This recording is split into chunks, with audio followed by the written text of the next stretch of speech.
கண்டிப்பாக காலையிலையும் சாயந்தரம் ஈவினிங்கும் நீங்கள் டைம் ஒதுக்கி யோகா செய்யணும்.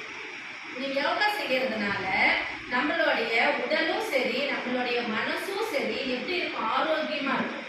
நம்மளுடைய உடலும் நம்மளுடைய மனசும் எப்படி இருக்கும், ஆரோக்கியமாக இருக்கும். அது மட்டும் இல்லாமல் ரத்த ஓட்டம் வந்து நம்ம உடம்புல சீராக பாயும். சரிங்களா? அதுக்கப்புறம் இந்த கோபம் வர்றது, மன அழுத்தமாக இருக்கிறது அதெல்லாம் குறைஞ்சிடும்.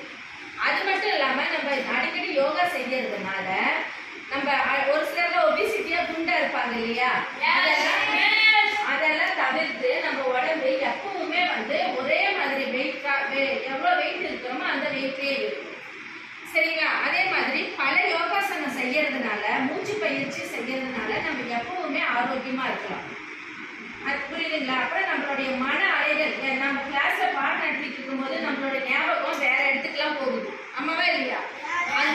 அந்த மாதிரிலாம் இல்லாம நம்ம மனசை வந்து ஒரு நிலைப்படுத்தும்.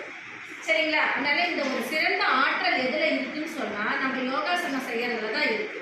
அதனால இன்னையிலிருந்து ஒரு 10 நாள் ரெகுலரா மார்னிங் எந்திரிச்சு உங்க வீட்டில் அம்மா அப்பாட்ட சொல்லிட்டு 5 நிமிஷம் கண்ணை மூடி நல்லா இப்படி சின்ன திரையில வச்சு அமைதியாக உட்காந்தீங்கன்னா போதும். சரி, அதுக்கப்புறம் ஒவ்வொரு யோகாசனமும் நம்ம கற்றுக்கலாம். சரியா? ஓகே, செய்வீங்களா? சரி, உங்களுடைய ஆக்டிவிட்டி அதுக்கப்புறம் எப்படி இருக்குன்னு சொல்லி நான் பார்ப்பேன். உங்களுக்கே சேஞ்சஸ் தெரியும். சரியா? Okay, thank you.